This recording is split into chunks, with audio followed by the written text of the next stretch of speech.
com a mesa redonda Mulheres na Ciência, Contextos e Desafios. Para compor a mesa, gostaria de começar chamando a professora Márcia Barbosa.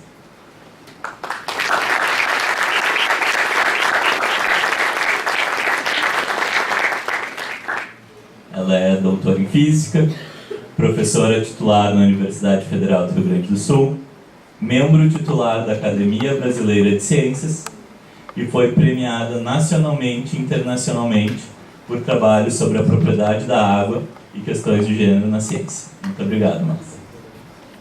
Agora chamar a professora Daniela Pavani.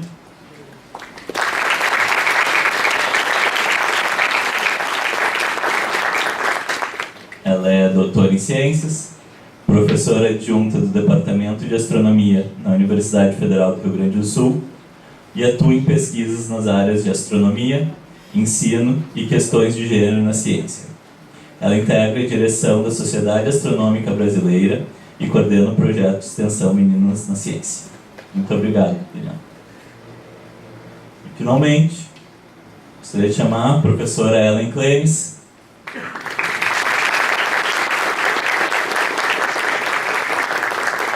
aluna egressa do curso de licenciatura em Física do campus Araranguá, mestre e doutoranda em Educação Científica e Tecnológica pela Universidade Federal de Santa Catarina. Para mediar a mesa, convidamos a professora Mônica Knopke,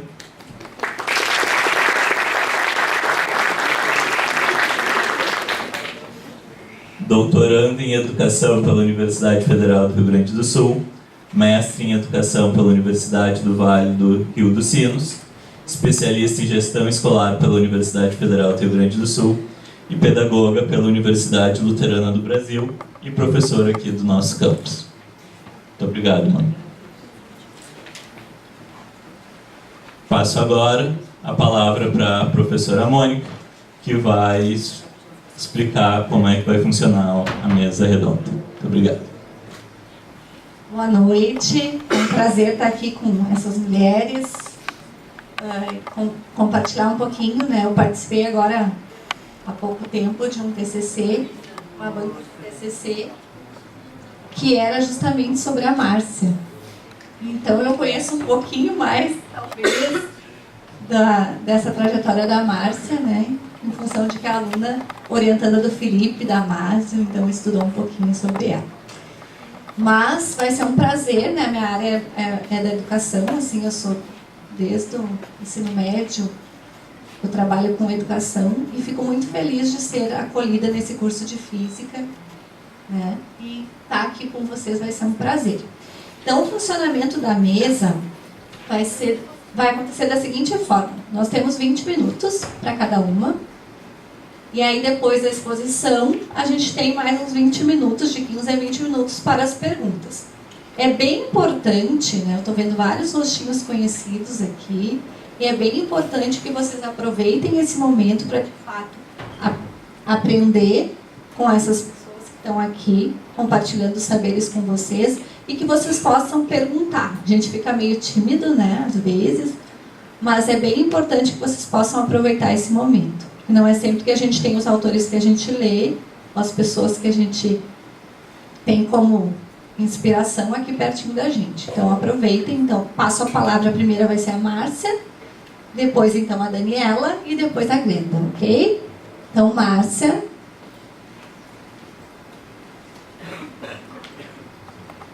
Vai passar para mim? Ops. Eu acho que vocês estão filmando, não, né? Precisam do microfone? Ah, tá filmando e estão gravando som. Tá. Então eu vou começar a falar sobre mulheres das exatas e eu vou trazer aqui primeiro uma perspectiva numérica, tá? Para saber onde é que a gente está em termos de números. Eu começo com esse cartoon que mostra exatamente como é a trajetória de uma mulher de exatas comparada com a corrida para um homem, tá? Que é bem distinto. Próximo, por favor. Bem, como é que eu vou falar? Eu vou falar primeiro qual é o problema, como eu faço em ciência. Qual o problema que eu quero resolver? Porque eu me importo com esse problema, quais são os mitos, o que fazer, e talvez trazer aqui algumas conclusões, algumas ideias que a gente possa pensar. E vamos começar com o problema. Isso é uma foto Eu acho que seria bom diminuir um pouquinho a luz aqui da frente para vocês enxergarem melhor as transparências. Essa foto tem um erro, teste de acuidade visual. Olhem para a foto, tem um erro a foto. Seu Comitê Assessor de Física e Astronomia do CNPq. Alguém sabe qual é o erro? Tem negro nessa foto? Não tem, né? Então só tem uma mulher. Esse é o comitê que dá todo o dinheiro de Física e Astronomia de país do ano de 2013. Agora tem outro comitê, mas o outro comitê tem o mesmo percentual de mulheres. Uma mulher. E uma mulher consegue ter muito pouca voz. Porque ela sempre vai ser excluída da discussão. Próximo, por favor. Mas essa história vem lá de trás. Isso aí é uma foto de uma conferência muito famosa da área de física quântica, que a Sol veio. E quantas mulheres tem aí? Uma. Fora o fato que não tem diversidade de cor de terno nenhuma, né? Todo mundo usava preto, tem lá um cinzinha meio rebelde, cinza, tá? Mas tem uma mulher. Aí você fala, ai Márcia, mas é porque isso é de 1927. Agora mudou tudo. Já mudou. Passa o próximo. Isso aí é a conferência de Solvay de 2011. Quantas mulheres tem? Eu até assinalei para ajudar. 2. Aumentou, duplicou. Mas duplicou o número de pessoas, né? Não mudou nada. Então nós temos um problema. Próximo. Mas esse problema não é só em física, gente. Isso aí são os ministros... Não são os presidiários brasileiros. São os ministros brasileiros. Tá? Mas esse é outro assunto. Próximo. Esse é outro assunto. Mas não é um problema só do Brasil. O problema de falta de mulher em ciência, isso é uma média mundial. E aqui está mostrando o percentual de estudantes bacharelado, mulheres, mestrado, e aí vem o desaparecimento no doutorado para a carreira profissional. Esse fenômeno recebeu um nome internacionalmente de The Leak Pipeline, quer dizer que tem um cano na sua casa e a água está sumindo desse cano. E é isso que está acontecendo, são as mulheres, elas desaparecem do sistema a partir do doutorado. Some. Que nem aquele segundo pé de meia quando a gente lava a roupa. Some. As mulheres devem ir para o mesmo lugar, porque é um grande mistério. Onde vão as mulheres que somem da ciência? Próximo. Se eu for olhar a área de física no mundo, essa é a média, tá? De estudantes de graduação, doutorado e carreira. Isso é uma média mundial e vocês veem que o número já começa ruim, mas vai piorando ao longo da carreira. Próximo. Agora, se eu for ao topo, eu sou membro da Academia de Ciências, as pessoas no ato de insanidade me elegeram para a academia, e a primeira coisa que eu fiz quando cheguei lá na academia foi olhar os números. E esses são os percentuais, obviamente o percentual de cima é de homens, e aqui de mulheres, tá? Das diversas áreas do conhecimento. Vocês estão vendo o escândalo? Biológicas, onde já somos maioria em sala de aula, sociais, aonde já somos maioria em sala de aula, somos um percentual que não chega a 25%. Eu não vou nem falar em engenharia, que tem uma engenheira na Academia Brasileira de Ciências. Tem 2 físicas, tá? Tem 3 astrônomas. Tá? Então, se a gente for fazer um almoço das físicas e das astrônomas, reserva-se uma mesa no restaurante de membros da Academia de Ciências. Isso é um escândalo. Tá? Próximo. E se agora, mas Márcia, que tem pouca mulher no topo. Realmente, tem pouca mulher no topo, mas se tu fores olhar, em vermelho está o percentual de todas as bolsistas de produtividade de pesquisa, depois percentual de um A e um B e percentual na academia. Vocês veem que é como se tivesse efeito de decaimento, o leak pipeline, do leak pipeline, do leak pipeline. Isso parece um fractal, sabe? Fractal que tu faz zoom e vê uma figura, faz mais um e vê aquela figura. Ou seja, esse preconceito não importa, ele não é só na idade, porque essas mulheres aqui já passaram a idade de ter filho há muito tempo. E o preconceito continua e continua. Ele é endêmico. Próximo. Mas, Márcia, para que um dia um professor de Harvard me perguntou, Márcia, a física viveu tão bem sem mulher, por que tu faz tanta questão de ter mulher na física? Ele perguntou para mim, porque se ele tivesse perguntado para uma colega de departamento, ele estava na rua, e ele sabe que eu ia dar uma resposta à altura. O que eu expliquei para ele foram 2 coisas. Primeiro, a física do século XIX era uma física da Torre de Marfim. A física do século XXI ela é cooperativa, ela mudou. E eu preciso de todas as pessoas para resolver os problemas.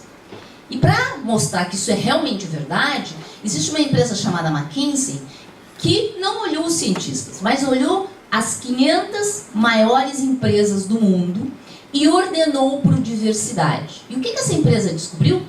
Que as empresas que tinham mais diversidade, não no chão de fábrica, não como secretária, não como ajudante de limpeza, mas no conselho diretor, ganhavam mais dinheiro. Imediatamente no mundo começou um movimento das empresas em ter mais mulheres nos seus conselhos diretores.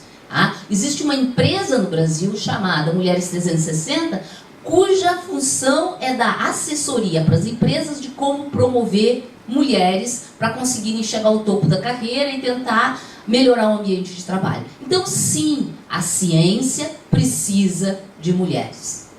Por democracia, por direitos humanos, mas também para ser eficiente. E uma sociedade em que metade da população se acha excluído de ciência não é uma boa sociedade. Então, precisamos sim de ciência. Mas quais são os mitos? O que são as coisas que vão nos atrapalhando e que as pessoas dizem? Em ciência sempre tem isso, tem mitos, tem aquele monte de frasezinhas que as pessoas dizem, a gente vai lá atrás e vamos lá, vamos atrás desses mitos e vamos resolver os mitos. Primeiro disso não existe preconceito. Eu comecei a olhar essa questão de gênero no ano de 2000, quando eu entrei para um comitê da União Internacional. E quando eu voltei para o Brasil, as pessoas diziam no Brasil, aqui no Brasil não tem preconceito. Então esse é o primeiro mito. O segundo mito é, mulheres não têm ambição, por isso que elas não querem subir na carreira. Outro mito, cientistas são nerds e mulheres não querem ser nerds.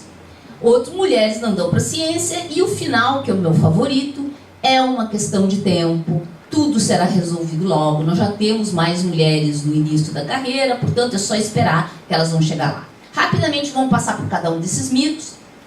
E o primeiro, próximo, não existe preconceito. Esse é um estudo feito com crianças, que eu não vou explicar aqui, porque a Daniela vai explicar em detalhe, mas que mostra que sim, existe preconceito. Então lembre, quando a Daniela falar, ela vai explicar isso, existe preconceito, mas o meu favorito para mostrar preconceito é esse gráfico aqui. Esse é um gráfico da área de física, e ele mostra o percentual de mulheres com bolsa de produtividade, doutorado, mestrado e CIPB.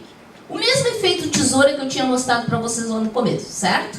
Vai avançando na carreira, vai diminuindo o percentual de mulheres. Mas eu não quero mostrar essa parte final, eu quero olhar aquela parte inicial. Isso e isso. Vocês vão perguntar, qual é a diferença entre C e PIBIC? PIBIC são as bolsas que o CNPq e as universidades têm e dão para os docentes, jovens, velhos, mais ou menos, e eles dão para os estudantes. Nesse tipo de bolsa, na área de física, as mulheres são até 37% dos bolsistas. Mas o CNPq tem um segundo tipo de bolsa de C, que é uma bolsa de C que eles dão para pesquisadores 1A e 1B somente, para eles escolherem o estudante. E olha só o que acontece quando esses pesquisadores 1A e 1B escolhem. Eles escolhem menos mulheres. Por quê? Porque eles já sabem que as mulheres não vão dar certo, então por que eles vão gastar a bolsa com alguma coisa que não dá certo? Isso eu chamo de preconceito. Então, as bolsas de C, se eu fosse uma pessoa que está buscando diversidade, eu não deixaria pessoas 1A e 1B, ou seja, pessoas jovens há mais tempo, porque eu me recuso a me considerar uma velha. Pessoas jovens há mais tempo não deveriam indicar a bolsa de C, porque elas vão usar preconceito. Próximo. A mulher não tem ambição, Márcia. Foi feito um estudo com 200 mil pessoas. E o que se descobriu? Descobriu que mulheres e homens jovens, de começo de carreira, têm o mesmo grau de ambição. Mas quando tu está mais adiante na carreira, as mulheres têm menos ambição. Por que será? O que vocês acham? É por causa da família? Por causa dos filhos? Por causa do marido? O que será que faz as mulheres terem menos ambição? Esse estudo mostra que são os colegas. São as constantes mordidinhas de mosquitos, comentários inconvenientes, interrupções durante uma reunião de departamento, alguém tentando te explicar o que tu faz, um homem explicando o que aquela mulher faz, o homem roubando a ideia da mulher. uma ideia que ela deu antes, ele dá depois e todo mundo reconhece como se fosse dele. Apropriação de ideias. Isso parece coisas pequenininhas, grande coisa, tu resiste a isso. Não é grande coisa se estiver de manhã à noite. Eu chamo mordidinha de mosquito, porque uma mordidinha de mosquito por dia é nada, mas se tu receber 100 por dia, a pessoa não quer morar ali. Então, é sério. Cientistas são nerds. Se vocês pedirem para uma criança desenhar um cientista, vai desenhar uma coisa assim, normalmente horroroso, sempre com esse jaleco branco, nerd. Por quê? Porque o cinema, a TV, a imprensa, a informação toda desenha o cientista como um ser nerd, não ético, nem estando aí com a sociedade. Que menina, que são geralmente mais articuladas, que é uma coisa que a Daniela vai nos trazer, vai querer ser isso. Mas se tu pedir para a criança desenhar, ela não vai desenhar nunca uma mulher como cientista. Mas se tu insistir, desenha uma mulher, próximo, vai desenhar uma coisa assim. Tá? Jaleco, é uma fissura pelo jaleco branco. Muitas vezes a imprensa vem me procurar por causa das questões da ABC, querem fazer foto, eles põem um jaleco branco, por favor, professor. Eu digo, eu sou física teórica, eu não uso jaleco branco, tá? Mas eles têm essa fissura do jaleco branco. E eu fiz um trabalho também com adolescentes e descobri que as adolescentes têm uma série de ambições na vida, mas a principal delas é que querem ter uma vida integral, querem dançar, querem fazer ginástica, ter uma carreira, ter filhos. E pensam que cientista não pode ter nada disso. Então, como é que tu vai querer ser cientista se cientista tem essa imagem de não ter nada disso? Bom, próximo, o que é muito reafirmado pelas séries de TV que mostram o cientista como absolutamente nerds. Notem que, mesmo nesse seriado, não tem nenhuma física. Tá? Tem mulher da área de biológicas e química, mas física não tem. Teve uma física, próximo, por favor, num episódio, que foi a Leslie Crystal, mas ela só teve num episódio. Tá? Ela apareceu bem pouquinho. Por quê? Porque o pessoal do seriado não sabia o que fazer com uma mulher cientista. Tá? O que é muito grave. Eles não sabiam o que fazer com uma mulher de cientista de exatas. Não sabiam ter roteiro. E eles tinham um roteiro maravilhoso na mão. Porque nesse único episódio que ela aparece, aparecia ela discutindo com o Sheldon, porque ela acreditava no bóson de Higgs, enquanto ele acreditava em teoria de cordas. Vocês sabem muito bem que foi provado que é verdade, foi bóson de Higgs. Então eles poderiam fazer um maravilhoso episódio em que ela ganhava a discussão, mas jogaram isso por terra. Próximo. Outra coisa que as pessoas dizem é que mulher não dá para física. Teve inclusive um reitor de uma universidade, e perdeu o emprego por isso, que dizia que mulheres não dão para ciência, não dão para matemática e não dão para ciência. Olha, gente, quando eu penso nisso, eu penso assim, que eu dei tanto para física que eu quase engravidei. Então, e ao longo da história, tem mulheres que fizeram um esforço para estar lá, muito maior que os homens. Eu tive discutindo com uma série de colegas bem-sucedidas, e a gente, o que precisa para uma mulher chegar lá? E elas começaram a elencar, tem que ser bem falante, ativa, cheia de iniciativa, uma pessoa articulada. Eu digo, mas eu conheço um monte de colegas homens que não tem nada disso e deram certo. Então é como se a gente tivesse um subconjunto de super-heroínas para poder fazer física, enquanto o cara não precisa ser super-herói. Tá? Ao longo da história nós tivemos várias super-heroínas. Não sei se vocês conhecem a história da Hipátia, anterior, por favor. A Hipátia de Alexandria, que era uma filósofa, não é exatamente como a gente imagina cientista, mas filosofia, apesar de estarem querendo tirar do ensino médio, filosofia é também ciência, tá? E ela era uma filósofa, ela foi uma das primeiras pessoas a pensar nas órbitas elípticas, tá? O que é um negócio, uma quebra de paradigma muito forte, porque ela tem uma vinculação de quebra de paradigma religioso. Tá? No entanto, naquela época em Alexandria, houve um golpe, obviamente o golpe era só daquela época de Alexandria, tá? E nesse golpe entrou um grupo religioso, que também grupos religiosos tentando administrar países também é só daquela época, isso não existe mais. Tá? E esse grupo religioso fez com que ela tivesse que optar entre viver e continuar abandonar o que ela fazia de ciência. E ela se recusou a abandonar o que ela fazia de ciência. E ela foi assassinada. Então, não, mulher não dá para ciência. Próximo, por favor. Marie Curie. Nossa, Marie Curie, 2 Nobel, maravilhosa, incrível. Você está levantando a mão? Só uma coisa. Semana passada, no nosso índice em Jaraguá do Sul, a gente tem grupo de astronomia toda quinta-feira. Eu vi uma apresentação sobre mulheres na astronomia e existem mais 3 mulheres astrônomas antes da Hipátia. Uma delas é a Galamice. E ela foi a primeira mulher que começou a prever eclipses lunares. Muito bem, obrigada. Então, como eu estava falando, tem a Marie Curie. Tem muitas outras mulheres, mas eu selecionei algumas histórias. A Marie Curie, todo mundo acha super poderosa, 2 Nobel, só se deu bem na vida. Só se deu bem na vida. Ela era polonesa, morando na França. Ela nunca entrou na Academia Francesa de Ciências, porque ela era polaca. E naquela época, os franceses eram xenofóbicos. Só naquela época eles eram xenofóbicos. Ela inclusive veio para o Brasil uma vez, para Caxambu. Vocês imaginam alguém vindo para o Brasil e vai para Caxambu, mas tudo bem. Ela foi para Caxambu. E quando ela veio para o Brasil, a comunidade francesa alertava a comunidade científica brasileira que não era para recebê-la bem. Por quê? Porque ela tinha tido um caso. Olha aí o que faziam só naquela época, atacar a vida privada das mulheres, né? Porque ela tinha tido um caso com um colega, eles não se preocupavam que ela ganhou 2 Nobel, que ela era brilhante. Não, eles se preocupavam que ela tinha tido um caso com um colega. Isso é que importa. Isso mudou muito? Próximo. Maria Mayer é a segunda mulher a ganhar o Prêmio Nobel de Física. Só 2 até hoje. Só 2.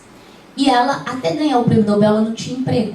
Por quê? Porque tinha uma regra nos Estados Unidos que dizia que numa mesma universidade não poderia empregar um casal. E aí deram emprego para o marido dela, que também era físico. Só ela ganhou emprego quando ela ganhou o Nobel, e ficou muito chato para a universidade ter uma subempregada ganhando o Nobel pela descrição do modelo atômico. Próximo. Não errei a figura. Essa é uma estrela de cinema chamada Hedy Lamarr, que durante a carreira dela tinha pouquíssimas falas, porque, aliás, até hoje as mulheres não têm tantas falas nos filmes. Ela tinha pouquíssimas falas. Uma delas é que ela foi a primeira mulher a ter um orgasmo no cinema, mas isso é outro assunto. Não estou trazendo ela por causa disso, mas durante o esforço de guerra, ela desenvolveu uma das primeiras tecnologias que foi patenteada e era segredo de Estado até há poucos anos, que seria o que é precursor do que hoje a gente entende como Wi-Fi e Bluetooth. Nas horas vagas, ela conseguiu ter fala através da ciência. E isso eu não vou nem falar. Assistam o filme Hidden Figures, que é maravilhoso, de como mulheres conseguiram ganhar e vencer 2 barreiras muito grandes, que é a de gênero e a de raça. Próximo. Bem, Márcia, mas é uma questão de tempo. É só esperar um pouco que tudo se arruma, o mundo está mudando. Como eu não posso andar para frente, ver o futuro, eu resolvi olhar o passado. E olhar o passado em 2 áreas específicas. A física, que aqui tem um percentual de bolsistas em verde da área de física, e em medicina, como vocês veem, o percentual de bolsistas mulheres na área de medicina é muito maior que da física, mas os 2 têm o efeito tesoura, que é o decréscimo à medida que avança na carreira. Vamos ver o que acontece ao longo do tempo. Próximo.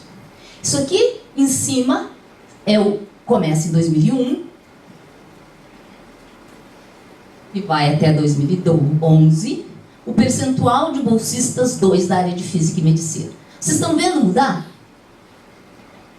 Está melhorando? Tinha que ser assim. Se está melhorando, tinha que começar pequeno, ia passando o tempo, ia crescendo. Está acontecendo isso? Está oscilando, mas não está melhorando.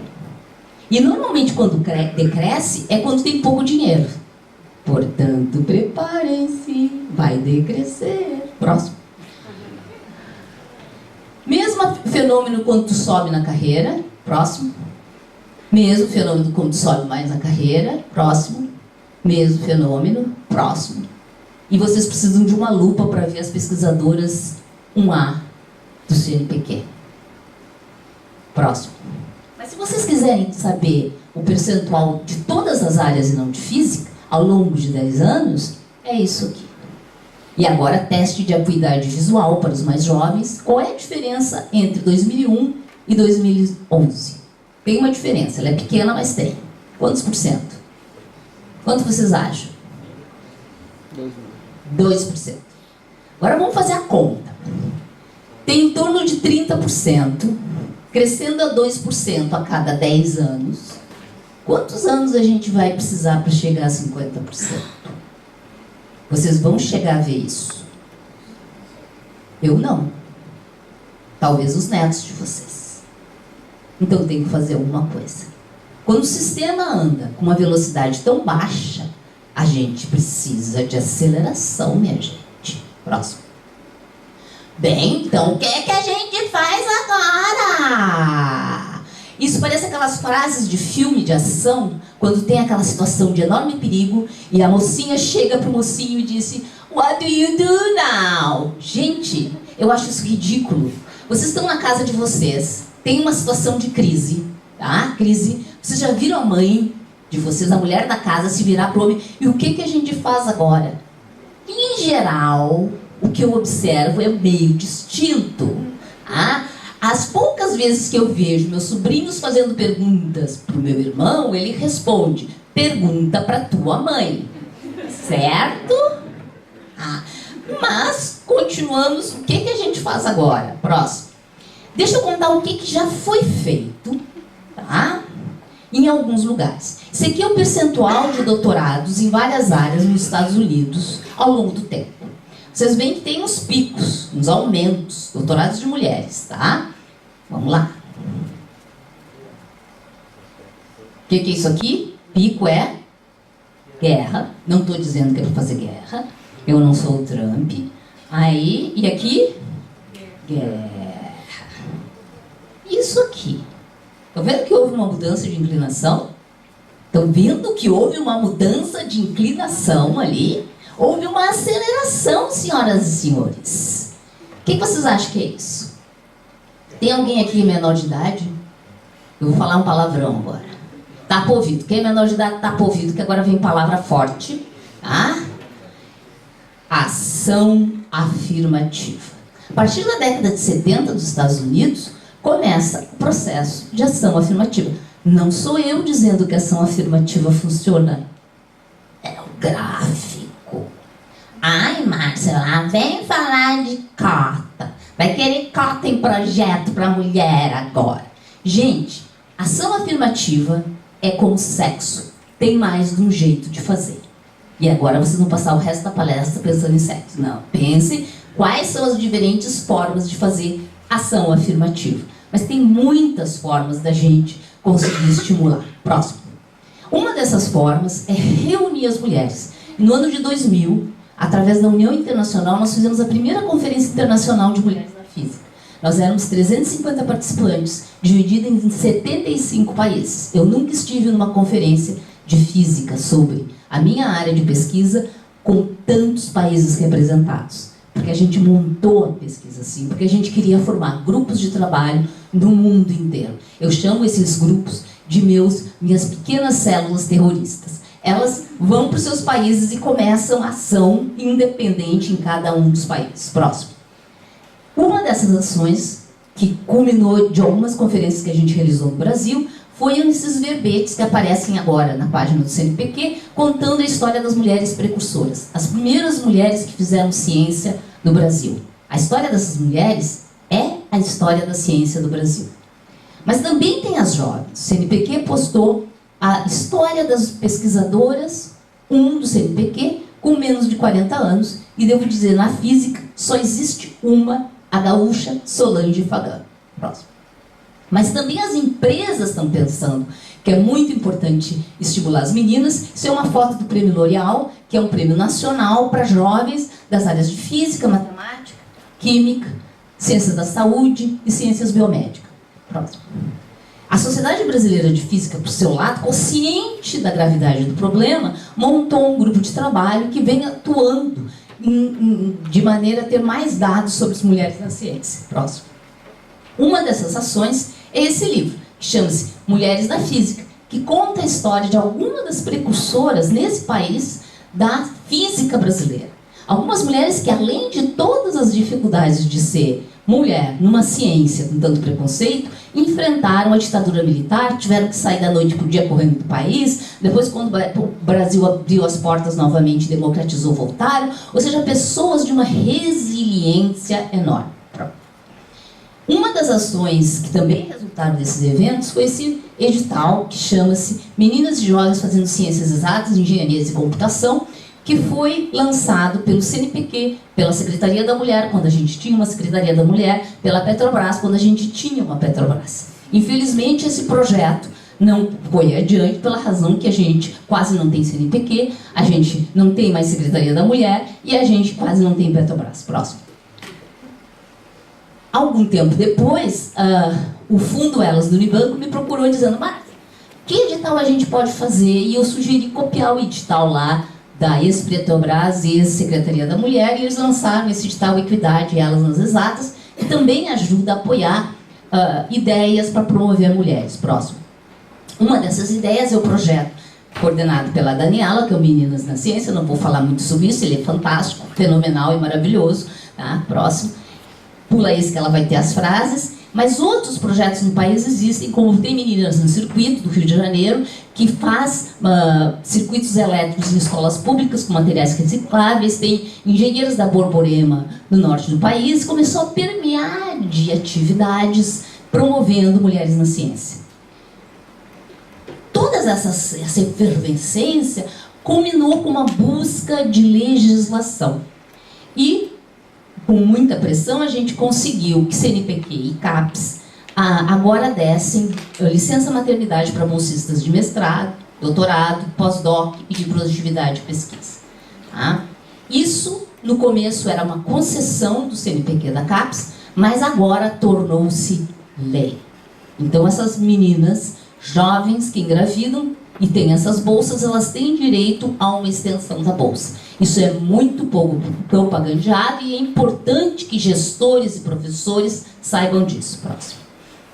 Bem, eu tinha um tempo limitado, então eu pulei um monte de assuntos, mas eu queria terminar com algumas conclusões. Eu gosto muito dessa palavra em inglês fix, que quer dizer consertar.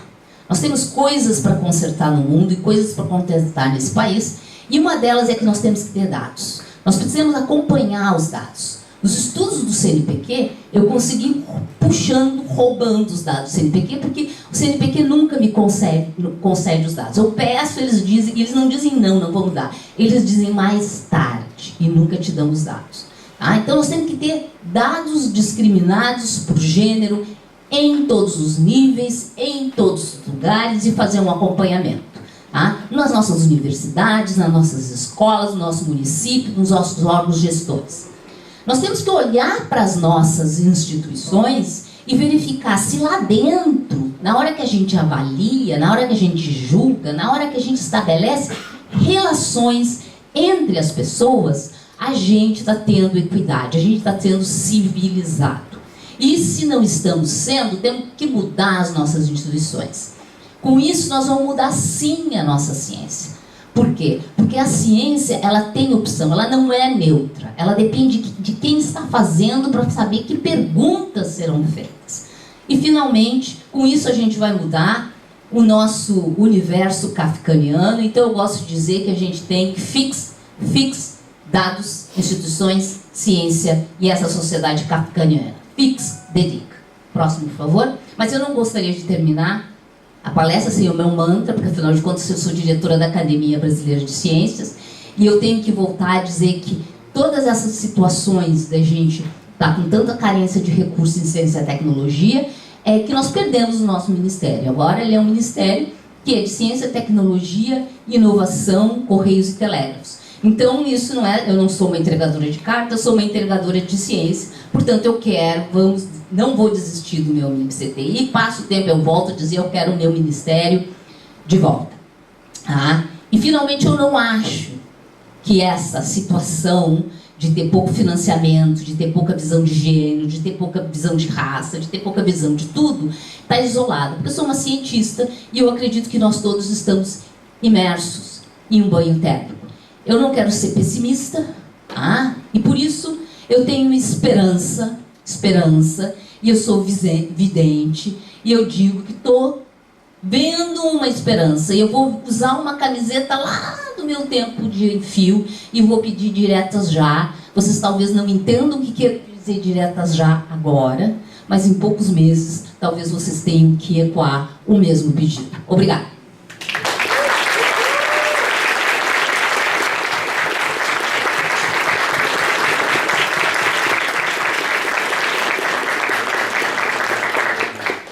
Agradeço então a Márcia.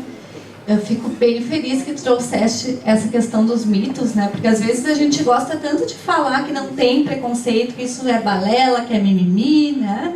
Mas tem sim, os dados nos mostram isso. Mas também agradeço especialmente por tu trazeres para nós iniciativas que fazem a gente se inspirar. Então tem como, a gente tem muito o que fazer. E a gente tem um auditório aqui cheio de jovens também, que podem mudar isso, né? A gente está aqui também para isso, eu também acredito. Então, vou passar a palavra para a Daniela Pavani, para a gente continuar a nossa conversa. Obrigada, Mônica. Boa noite, pessoal. Boa noite a todos e todas.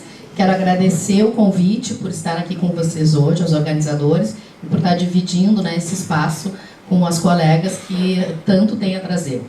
Bom, a Márcia apresentou todos esses aspectos importantíssimos, né, das estatísticas, das políticas, e a gente conversando, eu disse, olha, eu acho que nós estamos no encontro de licenciaturas e eu acho que é muito importante a gente fazer uma reflexão de, ok, e qual é o nosso papel enquanto educadores, enquanto formadores, enquanto professores e professoras, futuros professores e professoras, que vão estar na escola, na sociedade, trabalhando com o ensino de ciências e outras áreas. Então, pode passar. Aqui eu queria só comentar que um pouco do que eu vou falar vem de toda uma interação que nós temos de procurar, de fato, trabalhar com ensino, pesquisa e extensão de forma integrada, né? Isso vem dessas pesquisas que a gente faz, dessas parcerias, e enxergar que o entrelaçamento do ensino, pesquisa e extensão é fundamental para que a gente aponte soluções e aponte reflexões, né? Então vamos passando adiante. E o que eu quero colocar para vocês, né, vou trazer algumas questões de um recorte, né, no contexto. Então a ideia hoje é a gente falar de contextos e desafios. Então um pequeno recorte no contexto, com a ideia da gente pensar o seguinte, qual é o nosso papel como docente, da nossa prática, né, da nossa praxis didática e a importância da nossa atuação em sala de aula com professores pesquisadores, professores e professoras pesquisadores. Ou seja, que além de nós estarmos ali, né, pensando a nossa ação didática como não somente estar em sala de aula passando conteúdos, mas de fato formando pessoas reflexivas, críticas e enxergando a ciência e o conhecimento como algo que é instrumentador para transformar o mundo e para transformar as nossas vidas. Passando adiante. Então, pode passar, a Márcia falou um pouco ali das percursoras e do papel das mulheres. Nesse recorte bem curtinho, comentar, por exemplo, um pouco para vocês terem algumas ideias e quando quiserem buscar um pouco sobre ondas feministas e qual é a literatura, né, para algumas referências. Então, por exemplo, nós temos ali a poetisa e filósofa italiana Cristina de Pisano, que vai ser considerado um dos primeiros livros em que vai resgatar o papel da mulher. É um livro feito em resposta a um outro livro de um autor homem, né, que desconsidera o papel das mulheres, e nesse livro, Na Cidade das Mulheres, ela vai trazer mulheres importantes na história da humanidade que estão construindo uma cidade e dando as suas contribuições. Isso foi em 1405. Pode passar, por favor. No processo das ondas feministas, em que todo o movimento feminista vai se organizando, nós vamos ter um momento muito importante na segunda onda feminista, com a Harding, que é norte-americana, ainda está viva, né? E que vai discutir, no processo dessa segunda onda feminista, a subrepresentação das mulheres na produção científica. E ela vai cunhar uma linha de pesquisa que é justamente a que nós estamos discutindo hoje sobre a equidade de gênero e a invisibilidade das mulheres, como elas são apagadas da história. Isso começa ali, então, no final dos anos 70 e 80, né? Então, por que apesar, no caso dos Estados Unidos daquela época, não haverem mais barreiras legais para a participação das mulheres na ciência, porque que mesmo assim elas não estavam presentes, não conseguiam ascender nas suas carreiras. Então esse é um momento bem importante. Passando um pouco adiante, fazendo um super recorte, um aspecto hoje importante da gente levar em conta é como é enxergada a ciência, né, no campo das ciências exatas e ciência da Terra. Né? A gente considera que a ciência é uma ciência que tem características masculinas, né? E a ciência hoje é feita como uma ciência de brancos, heterossexuais, homens e europeus. Tá? Não considera todo um conjunto de diversidade, e isso vai estar na ação da ciência e na ação da sala de aula quando nós trabalhamos com ciência sem considerar a diversidade. Tá? Então, a construção do que é entendido como feminino e que é entendido como ciência ocorreu de modo a opor duas noções. Enquanto as ciências exatas, duras, relacionam-se à abstração geométrica e à crítica, estritamente racional, as mulheres são relacionadas à concretude, à sensibilidade e subjetividade. Portanto, elas não têm espaço na ciência, porque não é da natureza delas. Elas têm dificuldade, elas não estão presentes, e esses números que a Márcia traz, essa subrepresentatividade, ela é uma culpa das mulheres. Aliás, sempre a culpa é das mulheres, né? Sempre é. Porque elas não têm capacidade, porque elas são sensíveis, elas não têm capacidade de raciocínio abstrato, elas não dão para a matemática. Né? Então, isso é um processo que vai excluir, de fato, a possibilidade de que a mulher esteja produzindo e seja vista como fundamental no processo de produção do conhecimento. Passe adiante. E aí, né, a ciência moderna, isso que eu falei, é um processo de exclusão, que a mulher é invisibilizada, né, e ao longo de todo o processo desconsiderada, e não é considerado como um espaço em que ela pode se desenvolver e contribuir. E aí a minha questão central, que eu queria colocar aqui para vocês, pode passar adiante, é a gente pensar o que está ali, ó. Qual é o perfil, né? Quando a gente pensa nisso, se a ciência é assim, né? E se no coletivo das pessoas culturalmente é enxergada dessa forma, qual é o impacto que isso vai ter em sala de aula e qual é o impacto que vai ter no aprendizado dos nossos jovens na escola, desde o ensino fundamental e no ensino médio, e qual é o papel nosso enquanto professores e professoras na reprodução dessa visão de ciência e da estruturação de um currículo que talvez, na sua estrutura, também esteja excluindo as mulheres do próprio aprendizado de ciência. Porque ciência não é para mulheres, as mulheres têm dificuldades. Eu não preciso me preocupar se as meninas não estão sendo envolvidas e não se envolvem com ciência, porque isso não é um problema meu como professor ou da escola. Isso é um problema das meninas. Mas será que esse é um problema das meninas? Ou é toda uma estrutura que já as exclui? Tá? Então, eu trouxe aqui para vocês alguns aspectos sobre o perfil de pesquisa nacional nos últimos anos sobre questões de gênero. Tá? Isso aqui é um trabalho feito pela minha aluna, que eu oriento, de mestrado, e ela foi fazer uma busca na literatura para ver o que em ensino de ciências está sendo discutido sobre gênero.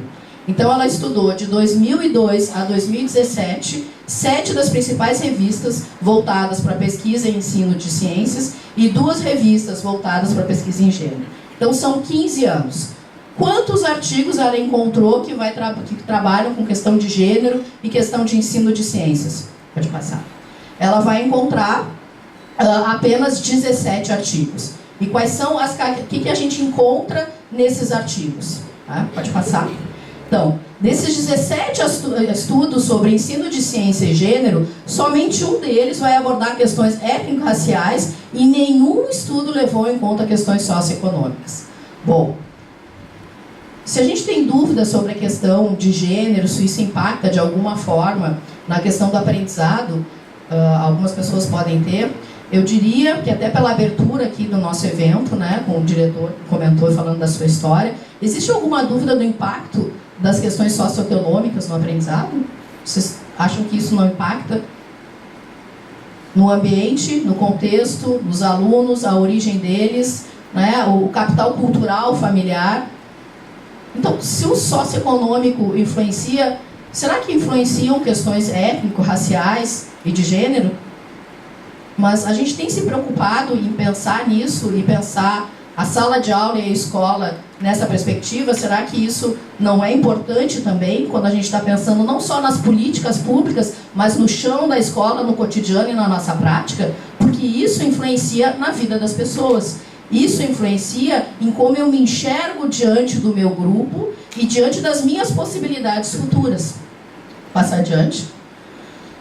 Pesquisas internacionais também vão levantar, né, esse mesmo aspecto, não só aqui no Brasil, mas se a gente olhar no que tem sido produzido em pesquisas de gênero e ensino de ciências, nós também vamos encontrar que elas ignoram importantes questões como gênero, etnia, raça, religião, sexualidade e como isso influencia ou impacta no aprendizado dos nossos jovens. Né? Ou seja, nós temos um ensino e uma escola completamente desconectado da realidade. Né? O quanto isso, muitas vezes nós, enquanto professores, que vemos o desempenho dos nossos alunos com muita dificuldade e nos frustramos e muitas vezes colocamos também sobre nós essa responsabilidade, que certamente temos, mas e o contexto como um todo? E os outros aspectos que estão sendo deixados em que a gente fecha a porta da sala de aula e diz que a realidade agora não está mais aqui dentro, somos só nós aqui e o quadro, e as fórmulas e os conceitos de física. Mas será que é assim que as coisas funcionam? Será que a gente não precisa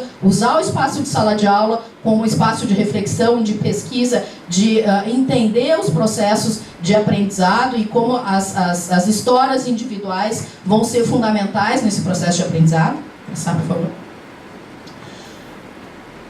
Qual é o impacto desse processo de exclusão das mulheres na organização do currículo escolar e em como se trabalha o ensino de ciências? Bom, lá no início eu comento algo que é bem considerado na nossa sociedade, que é o quê? Né? As mulheres são mais delicadas, as mulheres gostam de interações, as mulheres as meninas já começam a falar antes dos meninos, têm mais facilidade da fala, e os rapazes vão ser mais abstratos, vão ter mais facilidade com geometria, com matemática. Bom, tem dois aspectos nisso.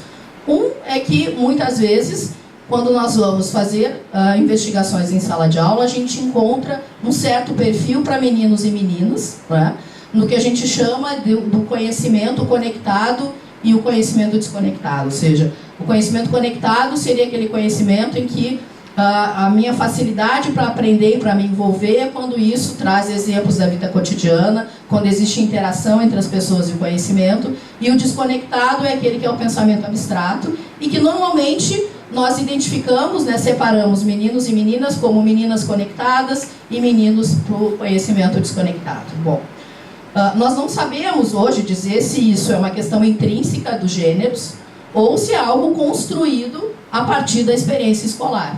Né? Mas estudos mostram que existe uma tendência das meninas se saírem melhor quando elas estão envolvidas em processo de aprendizado, que existe esse processo de conexão. Mas se a gente pensar o ensino de física e o ensino das ciências na escola hoje, como ele é feito? Como é que a gente trabalha física em sala de aula, pessoal? Como é que vocês estão aprendendo quem ainda está na faculdade?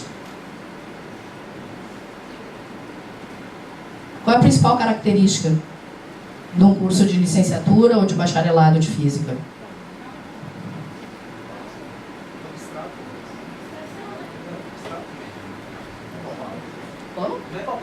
Não é palpável, não é abstrato, né? Ele pode passar. O ensino de física, vamos ver se vocês consideram, vocês acham que eu estou falando algo que é real. Desconectado com a realidade do estudante, tende a suprimir identidades e a aprendizagem acaba envolvendo a resolução de problemas através de um algoritmo que é mentalizado, memorizado. Isso tem alguma coisa a ver com a física que vocês aprenderam? Com as práticas cotidianas? Claro que nós vamos ter momentos que, né, mas pensando numa forma geral, como é o ensino de física, vocês concordam que é assim? Né? Claro que a gente tem momentos que pode ser diferente, mas no geral é dessa forma. Agora, se eu pensar que eu tenho um grupo diverso em sala de aula, que as pessoas aprendem de forma diversa, tá? Se eu tiver uma forma, uma metodologia de ensino que privilegia uma única abordagem, não é que essa abordagem seja equivocada, que eu nunca posso fazer isso. Não é isso que eu estou discutindo. Tá? Existem determinadas áreas e determinadas abordagens em que eu vou precisar ter essa abordagem, que eu vou precisar treinar a resolução de problemas, como eu abordo aquele problema. Mas se eu tenho um ensino que é só focado 100% nisso, que não considera a diversidade das formas de aprender, quem é que eu estou privilegiando que vai aprender, que vai ter sucesso na escola? Sim, eu vou falar, isso faz como na física porque é a tua área, né? Mas você for biologia, a biologia também é abstrata. A química também é abstrata, eles estão passando as ligações cotidianas, né? As questões cotidianas. Então, eu acho que a ciência em si, ela é a história do Estado.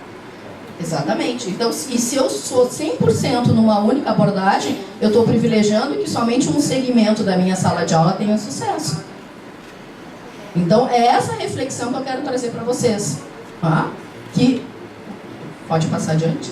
Tá? Então, por exemplo, acho que pode de novo aproximar um pouco mais. Nós temos uma pesquisadora, que é a Zoária Sela, né, que ela vai fazer justamente essa análise do ensino de ciências e do ensino de física, de como é feito em sala de aula, e um pouco dos perfis que nós vamos encontrar de aprendizagem e de relação em sala de aula, e vai mostrar, então, que tanto meninas como meninos não gostam desse tipo de aprendizagem, mas os meninos conseguem se adaptar melhor.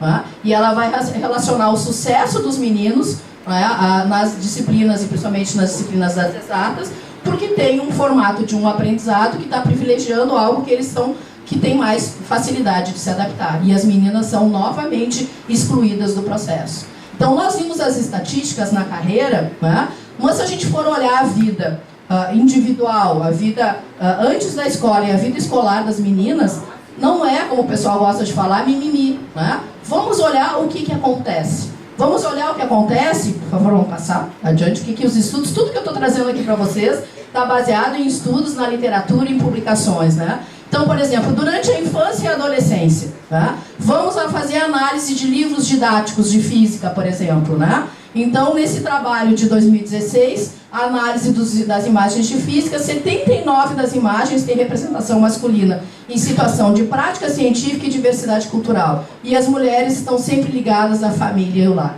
Então, as meninas estão na escola e estão recebendo mensagens cotidianas de qual é o seu lugar. E o seu lugar não é na ciência. E tanto não é na ciência que nem se fala da contribuição das mulheres na ciência. Isso começou lá na infância e na adolescência. Vamos adiante.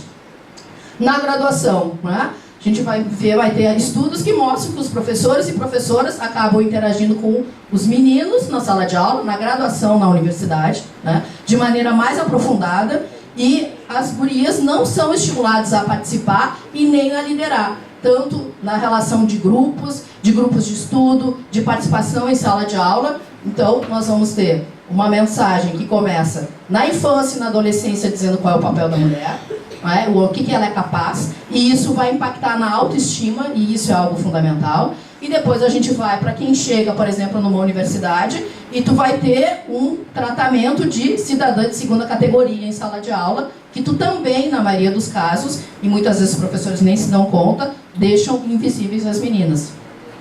Eu gostaria de corroborar com o dado anterior, de que os livros de física, né, do ensino médio, é trazido uma série de situações que se propõem a ser contextualizadas, onde aparece lá um esportista, corredor, um piloto de Fórmula 1, e num livro que eu comecei a trabalhar no início do ano, ele, dos 10 problemas que iniciavam, assim, falando, contextualizado com um gênero, eles colocaram apenas um exemplo de uma menina e que ela estava indo buscar um vestido, onde os homens eram representados nos esportes, os grandes campeões. Então também os próprios problemas, não apenas nas imagens, mas aí já traz uma exclusão, né, e colocando a mulher numa situação sempre abaixo, tentando colocar de forma menos expressiva, não se coloca as grandes competidoras, né, que se destacam nos esportes, que são só os homens.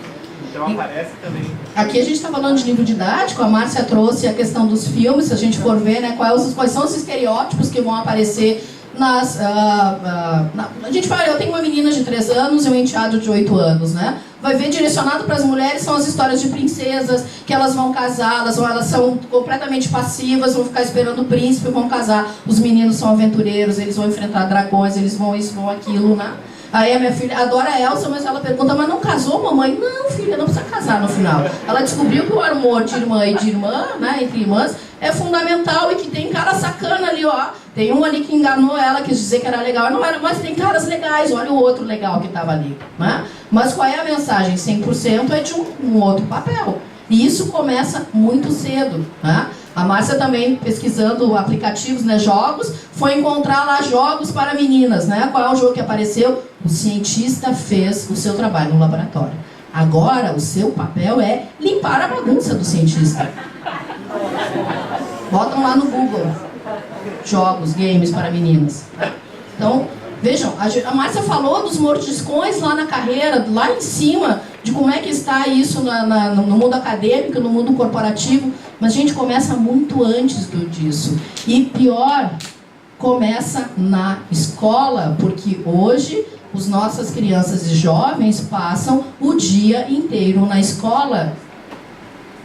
Então, eles estão se formando e formando a sua autoimagem a partir dessas relações. E nós, gente, vocês que estão se formando, já são professores e professoras como eu, são fundamentais nesse processo de reafirmação ou de subversão desses papéis que são colocados. Tá? Vamos adiante. E aí, seguimos na universidade, né? Márcia falou do nosso projeto Meninas na Ciência, não é o foco aqui, né? Mas então o CNPq fez esse edital lá em 2013, eu era recém-chegada na universidade, a Márcia me chamou junto com outro colega, a gente já tinha uma história de projetos de extensão na universidade, ela disse, ó, esse projeto é a cara de vocês. O outro colega, hoje está na UNB, e ele fez o mestrado dele tratando questões de gênero no ensino de física, na licenciatura em física. Montamos o projeto Meninas na Ciência a partir dali, que já continuou vários anos. Hoje eu não sou mais a coordenadora, eu sou a vice-coordenadora. A professora Carolina Brito é a coordenadora. E eu fico muito feliz com isso para dizer que o nosso projeto vai crescendo e está além das pessoas, e isso que é importante, né? A gente pode começar um trabalho, mas o importante é quando a gente consegue arregimentar colaboradores, pessoas que compram a ideia, e a Cacá deu uma outra perspectiva para o programa, e uma das coisas que a gente faz é as campanhas. Então, a gente está nos beliscões, né? Agora nós estamos com a campanha Esse é o Meu Colega, pedindo frases das meninas e dos meninos que escutam na universidade cotidianamente. E elas vão escutar o seguinte, né? Esse é meu colega. Seguinte, ó, olhei aquela guria, me deu uma vontade de estuprar aquela mulher. Meu colega de sala, seguinte. É bom ter uma menina na sala, né? Porque afinal, mulher só serve pra quê, né? Pra dar prazer pro homem. Então ela tá aqui pra eu ver algo bonito em sala de aula. E eu te digo, que bom que tu tá aqui. É super bom ter a tua presença aqui em sala de aula. Eu tenho alguma coisa pra fazer que é te olhar. Olhar tua bunda, olhar teus peitos, né? Alguma coisa assim. Passar. Eu nunca contrataria uma mulher para minha empresa. No máximo, uma secretária gostosa. Teu colega que está ali fazendo tua lista de exercícios contigo, que está fazendo festa, né, e que vai ser teu colega, ou teu chefe, ou tu vai ser a chefe dele. Ele está aqui na universidade e ainda não superou isso. Mais adiante, outro exemplo. Né? Você não pensa em fazer um curso de culinária, vai fazer outra coisa. Isso aqui não é para você, não. O que você está fazendo num curso de exatas, né? Outra frase aí, outro exemplo. Pensa que todo mundo é igual a você que tem seu namorado para resolver os seus problemas de computador? Porque afinal, não vai ser a gente que vai resolver os nossos computadores, problemas de computador. Tem que ter alguém, né, que resolva. Não importa. Tá? Outro exemplo, o melhor de todos, né? Se é física, é licenciatura, né? Aqui é vários preconceitos reunidos, né? O preconceito de que licenciatura é mais fácil, bacharelada que é para quem é inteligente, então as mulheres são professoras porque elas vão para cursos mais fáceis, né? Se é física tem que ser licenciatura. Isso é os colegas, ok, já é horrível, né?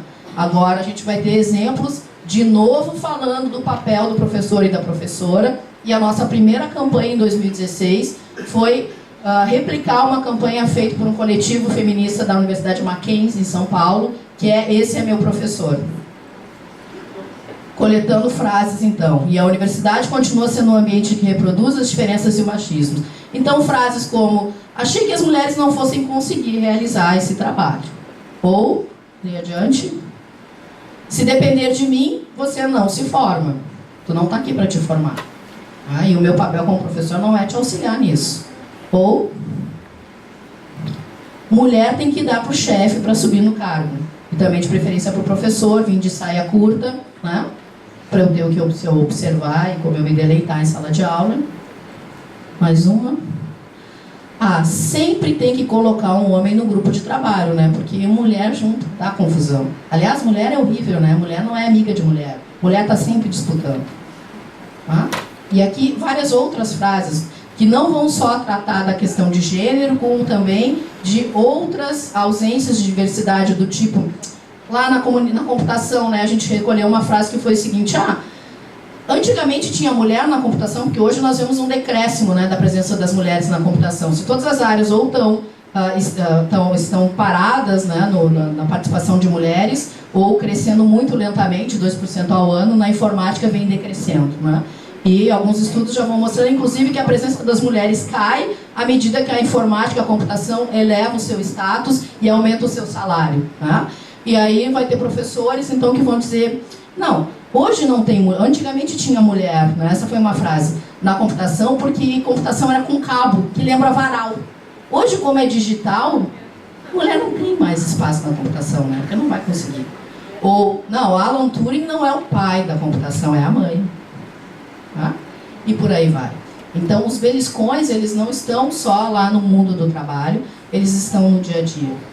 E o que eu queria nessa fala aqui, ao complementar a fala da Márcia, é chamar vocês à reflexão de pensar qual é o papel de vocês. Qual é o papel em sala de aula e como vocês se colocam diante dos alunos e das alunas de vocês.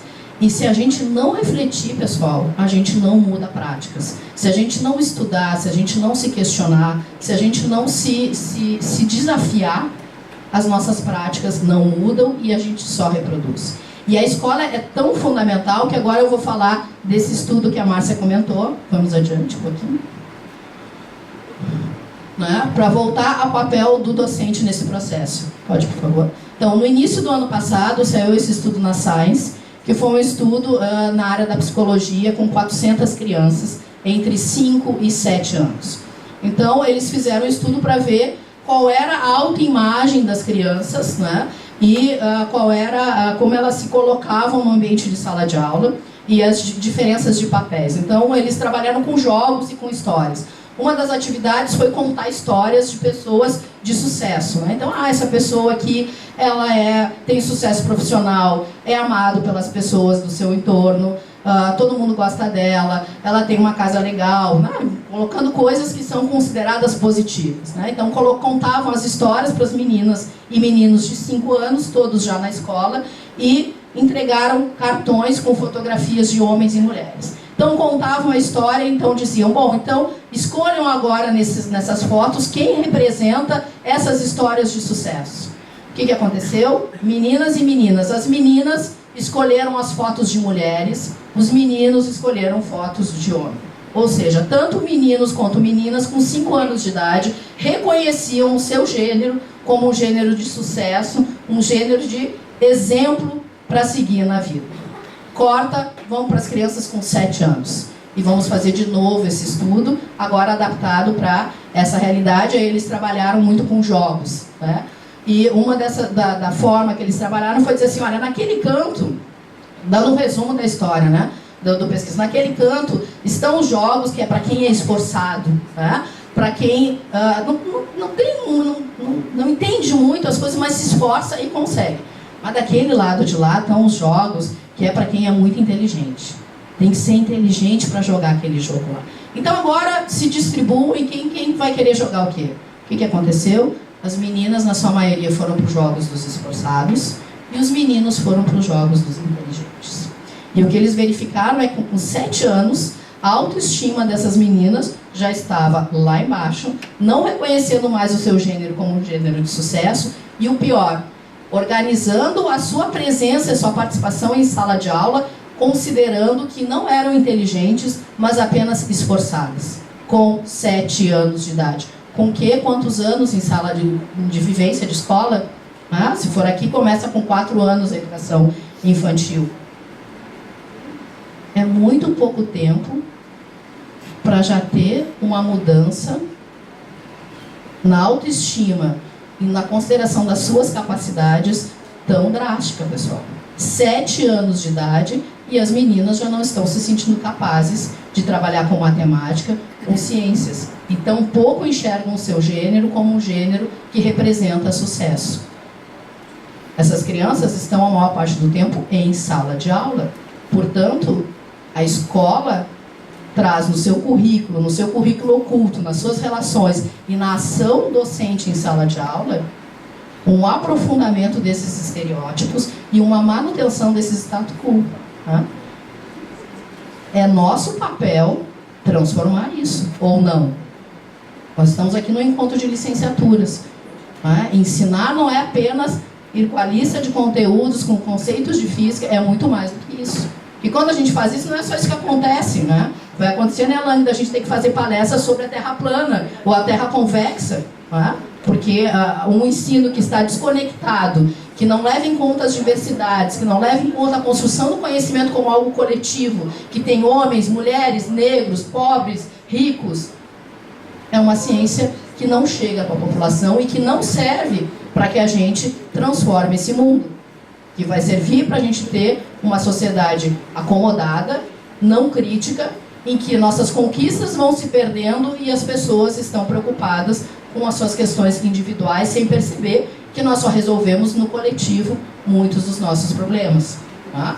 Então, o que eu queria trazer aqui para vocês é essa reflexão. A ação de vocês, docente em sala de aula, ela pode ser transformadora em todos os sentidos, e inclusive auxiliando meninos e meninas a se enxergarem numa outra perspectiva, numa perspectiva de respeito, de consideração, de solidariedade, de construção de um mundo buscando a equidade. E isso só é positivo para todos, a diversidade, a equidade, né? O considerar todos e todas é algo que só pode nos trazer coisas positivas. E a gente tem o exemplo do contrário disso, que é o que nós estamos vivendo hoje, né? Quase chegando à barbárie da civilização.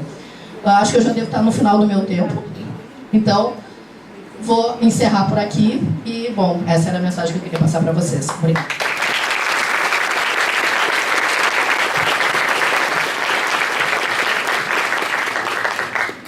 Bom, eu quero agradecer a Daniela, né? E principalmente, Daniela, porque eu sou da linha dos estudos culturais, então essa questão de que nada é natural e sim cultural impacta bastante, é uma coisa que eu trabalho muito com os alunos, né? Então, se não é natural e é cultural, a gente pode mudar. E o papel deles aqui como professores é importantíssimo, né? Então, agora eu passo, no caso, a palavra para a Glenda, que vai dar continuidade para a nossa atividade aqui. Boa noite. Bom, só fazer uma correção à Mônica, que meu nome é Ellen. Eu tenho a prima, e a prima chamada Glenda, e a gente tem o mesmo sobrenome. E estudou na mesma licenciatura. Bem... E a Glenda foi minha isso. Então, falando hoje nesse contexto, né, eu venho trazer um pouco sobre a minha carreira, até então, que ainda é curta, né, comparando com a Márcia e a Daniela. E eu venho dizer que, dentro do que eu passei e como pesquisadora dentro do ensino de ciências, né, que consideramos que também é pesquisa, afinal, pesquisas de ciências não acontecem só dentro de áreas exatas, mas também ensino, também é pesquisa e precisamos caracterizar isso e defender isso, principalmente como estamos falando aqui dentro de um encontro de licenciaturas. Eu fiz a minha licenciatura aqui no Instituto Federal, em Física.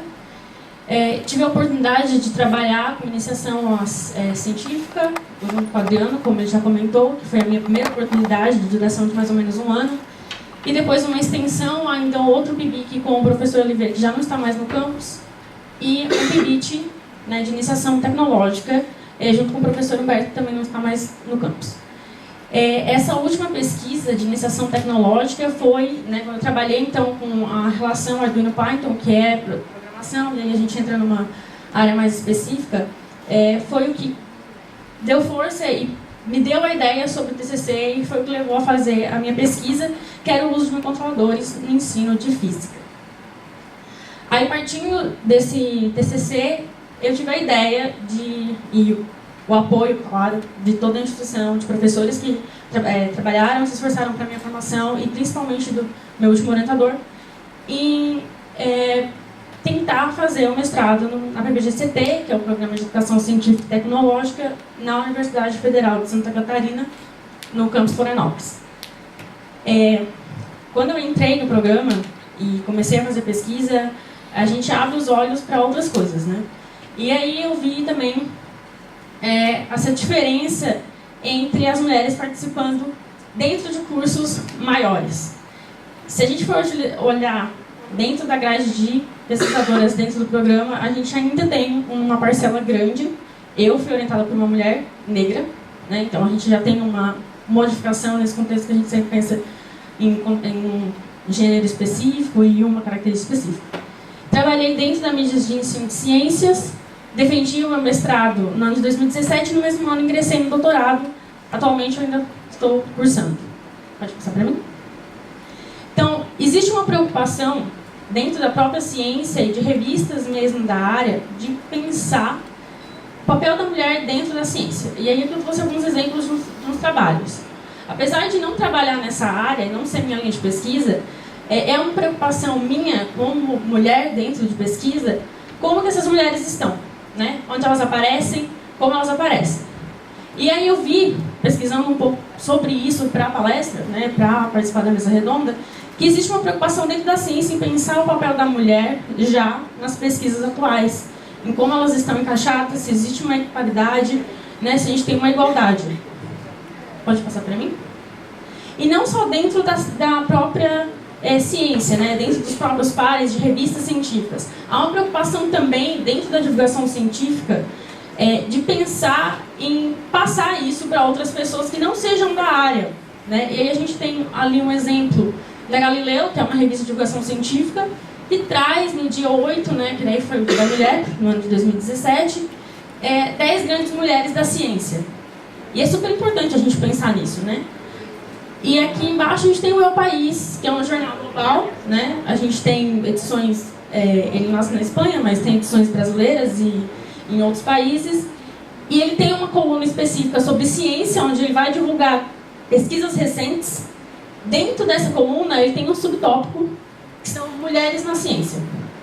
E aí eu achei muito interessante, porque no caso da Galileu, foi uma edição específica naquele dia, para homenagear as mulheres, mas o El País já buscou mostrar isso como algo concretizado dentro do trabalho deles, né? De sempre ter um tópico onde esse assunto vai ser tratado.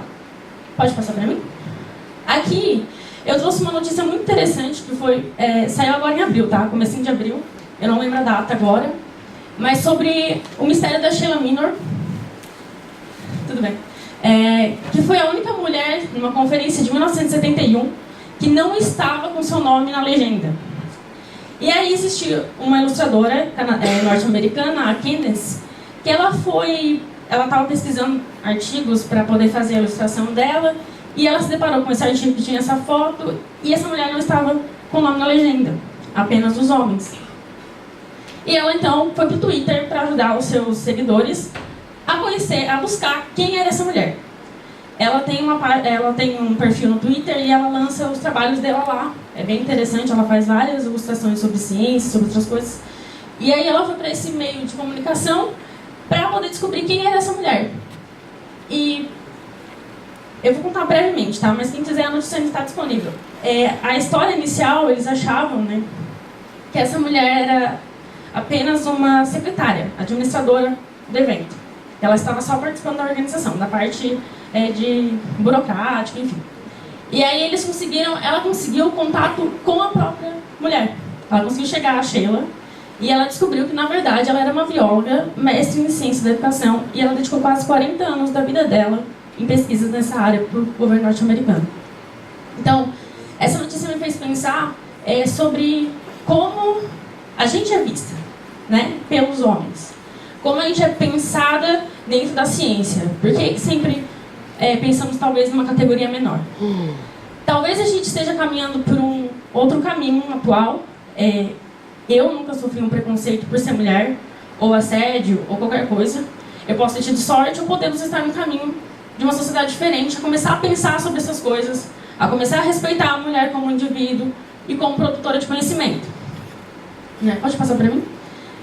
E aí, buscando um pouco mais além, indo fora de jornais mais sérios ou de próprias revistas científicas, a gente sabe que a circulação fica mais dentro da academia ou, né, dentro de pessoas que vão buscar isso. Eu encontrei essa ilustradora norte-americana, que é a Rachel, que ela lançou um livro. A história dela é a seguinte: ela já se interessava por ciência na escola. Ela disse que sempre adorou, principalmente a parte de biologia, ela achava fascinante. Então ela achava, mas ela percebia assim que durante a educação dela, aquilo poderia ser mais instigante. E aí ela foi pensar em fazer ilustrações sobre ciência. E aí ela faz ilustrações de contextos, conceitos, enfim, várias ilustrações envolvendo a ciência. E ela fez um especial, que foi um livro, onde ela retrata mulheres da ciência. Ela vai falar da Rosalind Franklin, que foi um dos exemplos que eu peguei, que participa da questão da descoberta do DNA, né? Da descoberta do DNA. E a Marie Curie, já foi comentado aqui pela Márcia, que foi a única ganhadora de 2 Nobels da ciência, né? E mulher. E que teve grande participação e que cunhou o termo radioatividade, né? E se a gente for pesquisar hoje, ela não aparece como, né? Normalmente a gente vai achar primeiro Röntgen, só que a gente sabe que no fundo ela foi pioneira, né? Nisso. Ele não sabia muito bem do que estava tratando. Então a gente tem essa ilustradora que vai trazer as 10 mulheres, se não me engano, dentro da ciência, e ela também traz as mulheres dentro do esporte, o que é muito interessante. Pode passar pra mim? E aí, de novo, o filme, né? Que aí foi caracterizar as mulheres na NASA. Elas trabalhavam com computadores humanos, não eram reconhecidas, e aí a gente teve esse filme que foi lançado. Onde eu quero chegar com tudo isso? Que apesar de a gente ainda ter esses dados que a Márcia mostrou, apesar de caminharmos ainda com algumas dificuldades, nós temos caminhado contra esse percurso, né, contra esse contexto, esse cenário, e tentado buscar resgatar mulheres que na sua época não foram ilustradas ou então nomeadas por suas pesquisas ou até mesmo reconhecidas, e a gente tem buscado mostrar isso.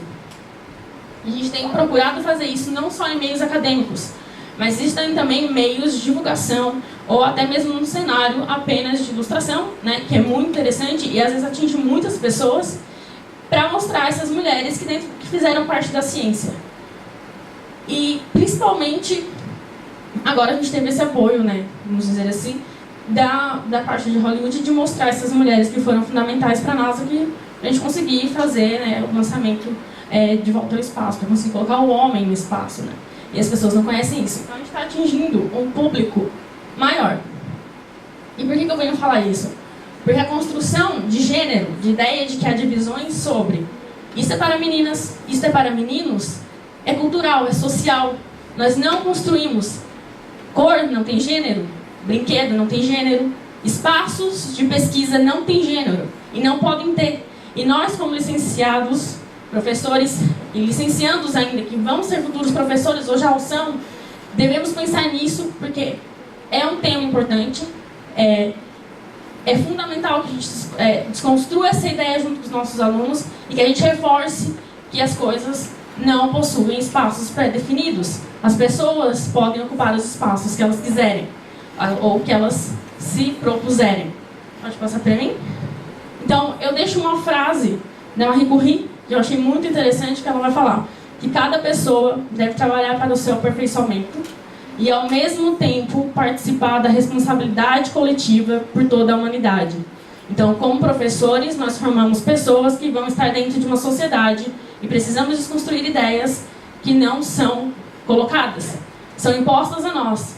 E nós devemos discutir isso. Discutir gênero é importante, é um tema que deveria ser transversal, por todas as áreas deveriam pensar nisso, e a gente precisa reforçar essa ideia. Então, a minha mensagem aqui, pensando na minha carreira, apesar de eu não ter passado por dificuldades como mulher, vejo que isso não deve ser encarado como uma conquista já pré-colocada ou estabelecida, né? Nós tivemos várias ondas do feminismo, a primeira sobre a questão do sufrágio, uma segunda sobre a questão trabalhista e sobre a questão de direitos ao próprio corpo, e ainda lutamos por muitas coisas. Alguns teóricos dizem que estamos vivendo a terceira onda, né, feminista. Então, devemos pensar nisso dentro da educação como professores. Independente de nossas áreas, nós devemos tratar isso. Gênero e a questão das posições que devemos ocupar na nossa sociedade. Tá? A minha fala foi um pouco mais breve, mas esse seria o recado que eu gostaria de passar hoje. Obrigada.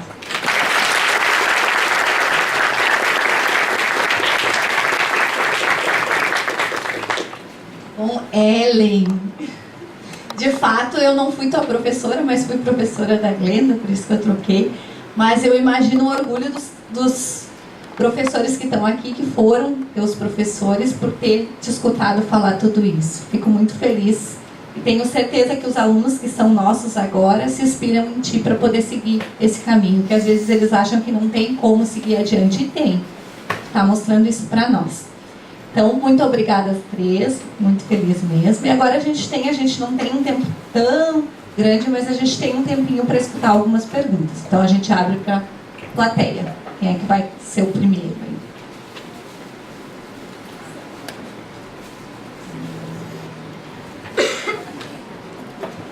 Vamos lá. Não precisa, eu falo. Assim, a minha pergunta seria mais para a Márcia. Agora no curso assim, de física, a gente costuma usar o Hadley, né? E daí eu comecei assim, a notar que, praticamente, o Hadley é considerado que é fundamental para a gente mesmo, para se formar professor. Não o Hadley em si, mas esses livros que a gente usa. E é uma coincidência que isso que a gente considera fundamental tenha sido feito só por homens, porque a gente só vê um nome de homem nesses livros, deve ter um nome de mulher, e se for uma coincidência, que eu imagino que possa ser, mas não tenho certeza, se for uma coincidência, isso seria porque os homens tiveram mais espaço para pesquisar antes, então trabalharam mais em determinadas áreas, tiveram mais trabalho, mais livros, mais material, e as mulheres trabalharam em áreas mais específicas de pesquisa, porque não tinha muito espaço, ou realmente não é uma coincidência essa seleção dos livros, tanto no superior, né? Porque no didático a gente já vê, mas até no superior, no caso. Então, existe essa seleção meio preconceituosa, ou é realmente uma coincidência que os homens tenham feito aquilo que a gente considera fundamental? O livro, quer dizer, a física básica, ela não é a física de antes de ontem, ela é física de 200, 300 anos atrás. E realmente, se agora os números são horrorosos, como eu mostrei para vocês, vocês imaginam 200 ou 300 anos atrás. Mas em cima disso, existe um segundo problema, tá? Que é a invisibilidade do trabalho da mulher. Tá? Eu cortei várias das histórias que eu costumo contar, tá? Mas entre essas histórias que eu costumo contar, tem de uma mulher que desenvolveu a hidrodinâmica, que é parte dos estudos fundamentais que a gente tem, que é fluxo de líquido em tubo. E ela desenvolveu sem nunca ter entrado numa universidade. Por quê? Porque em 1800, na Itália, onde ela vivia, mulheres não podiam entrar na universidade. Então vocês notam que tem uma história de ausência das mulheres porque elas sequer tinham acesso. Mas essa era uma mulher tão resiliente, tá, que ela estudou com o livro do irmão. Tá? E ela ficava em casa, na cozinha da casa, fazendo experimentos, e chegava a escrever artigos. Submetia, eu não consigo imaginar, artigo com o endereço da sua casa, enquanto ela cuidava dos pais. Tá? Que obviamente, naquela época, de bem antigamente, eram as mulheres que cuidavam dos idosos. Isso agora já mudou, agora é igualmente dividido entre homens e mulheres, mas naquela época, tempos muito antigos, eram as mulheres. Então, assim, mas ela não é contada quando tu estuda hidrodinâmica. Por quê? Porque ela tem essa história meio quebrada, ela não está no clubinho. Tá? Então, as mulheres sequer iam para a universidade. A mulher na universidade brasileira é um fenômeno do começo do século XX. Estão percebendo? Então, é muito compreensível que essa ciência mais antiga tenha uma exclusão feminina. Tá? E que se exclua o fato de ser mulher, mesmo nas coisas mais modernas, tá? Onde tem mulher fazendo. As pessoas conhecem a Marie Curie. Mas, por exemplo, quebra de simetria tem o teorema de Noether, quando se estuda mecânica quântica, que é fundamental. Todo mundo diz o teorema do Noether, mas Noether é M. Noether, é uma mulher. Ou seja, até nisso se invisibiliza a mulher. Tá? Então, assim, teve toda uma luta para entrar na universidade, que é uma coisa do final do século XIX, começo do século XX, no mundo inteiro, não é peculiaridade nossa. As mulheres começam a entrar para a universidade e aí elas começam a ganhar visibilidade. Mas mesmo quando elas têm, elas são conhecidas pelo sobrenome. Então elas também são homens. Então nós temos que resgatar Quem são essas pessoas que desenvolveram, para trazer alguns exemplos de mulheres que fizeram a ciência e que contribuíram para isso.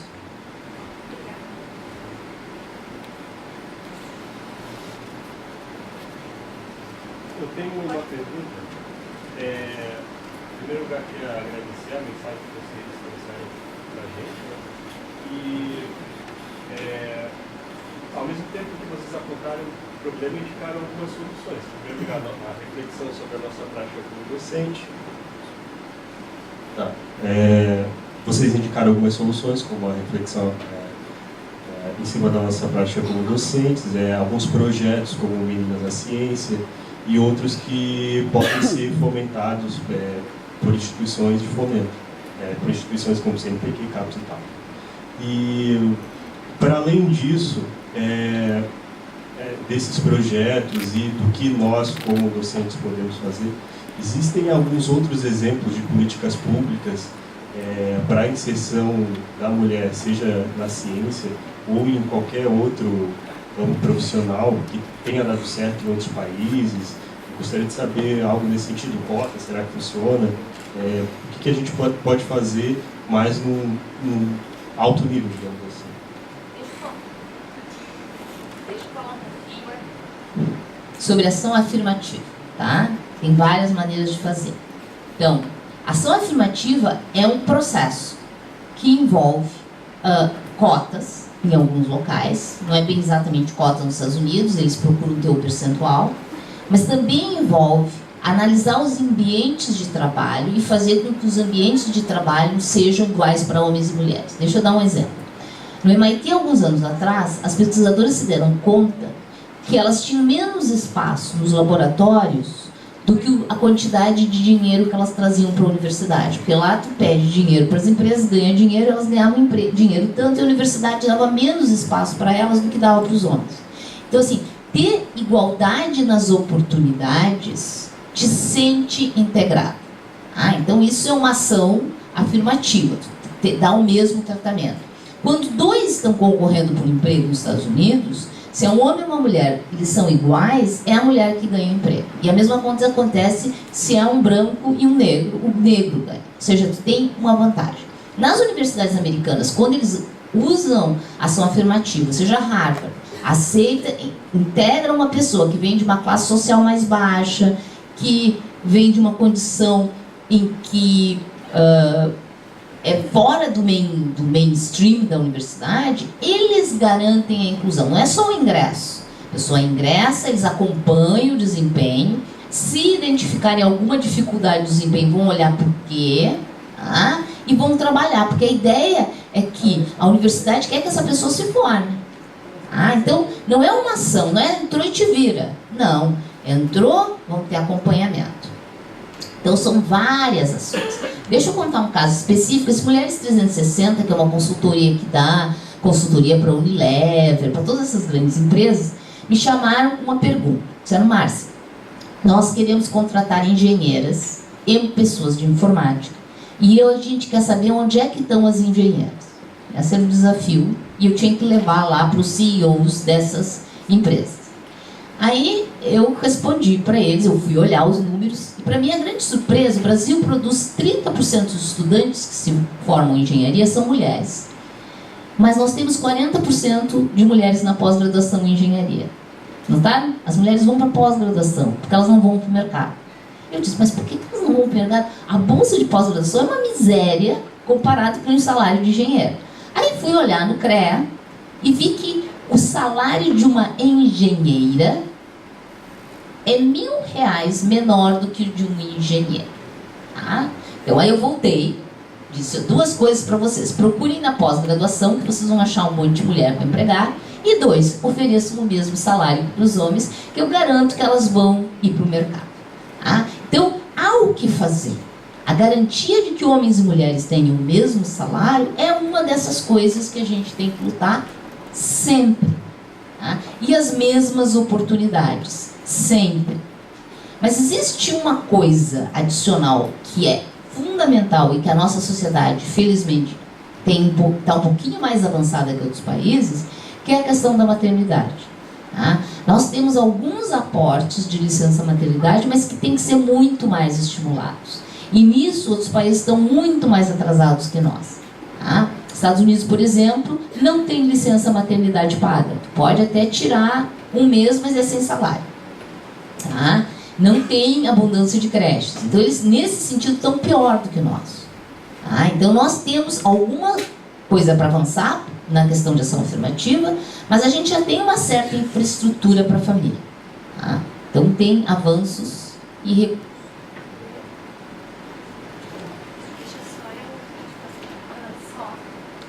Boa noite. Só desculpa um pouquinho. É só porque já são 8h42, então nós conseguimos fazer mais uma só, é porque já tem 2 de mãos levantadas. Só uma, então, o Lucas está passando aqui para nós. Aí a outra pode falar depois, ali no intervalo, mais de cantinho, tá? Então. Boa noite. A pergunta é, como eu estou cursando a licenciatura, eu quero dar aula para o ensino médio. E, querendo ou não, como eu saí do ensino médio faz muito pouco tempo, eu vejo que ainda é uma cultura machista vindo deles mesmo, desde que eu passei da 5ª série, que é onde eles começam a formar mais a mente. E eu queria saber como seria uma forma de meio que driblar essa cultura machista para conseguir fazer com que tanto as garotas ou até mesmo os guris que são menos favorecidos, como até mesmo pela renda, a procurar a pesquisa ou se aprofundar em algo que goste e fazer uma faculdade, porque hoje muitos deles estão preferindo fazer um tecnólogo, porque são 2 anos e parece ser mais prático.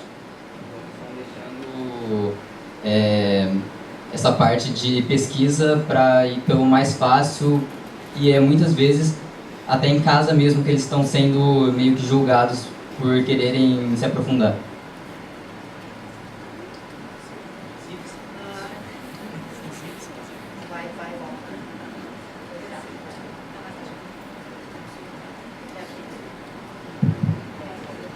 Então, eu acho que tem várias possibilidades, né?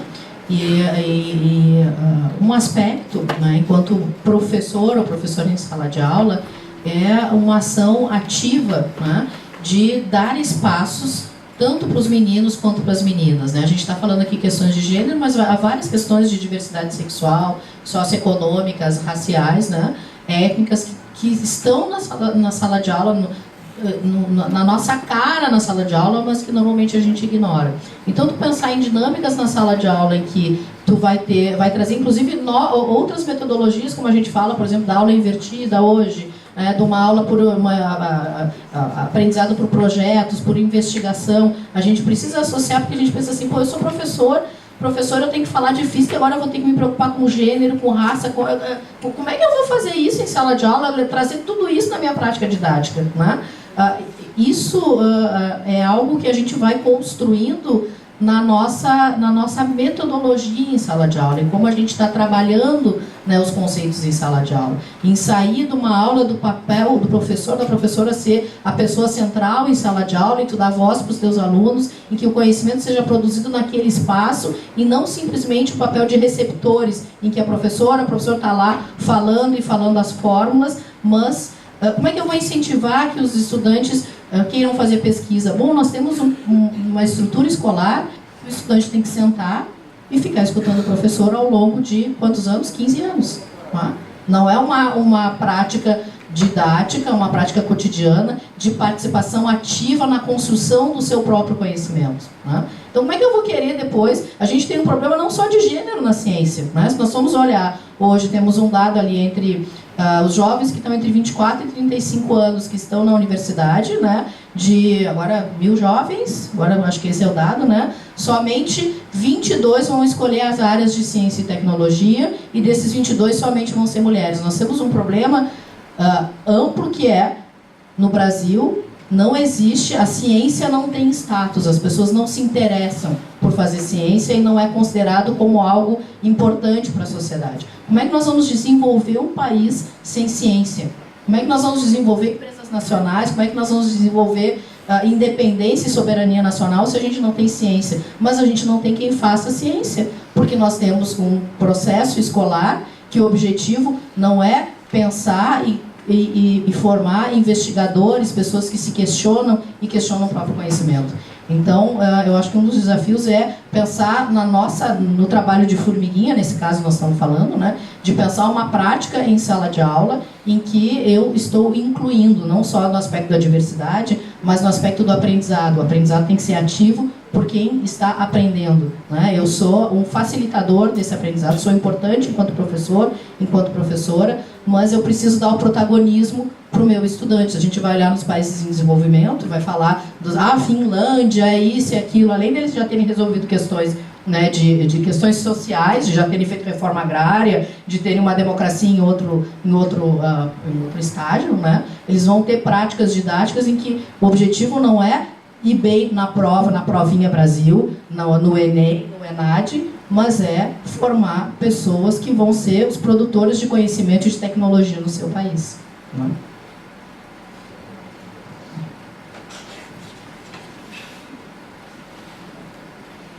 Então, muito obrigado a todos.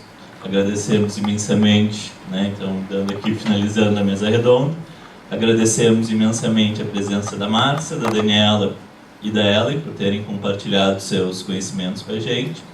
E gostaríamos de entregar uma pequena lembrança em forma de agradecimento, os quais estendemos ao Clube Grêmio Fronteira por contribuir com a realização deste momento.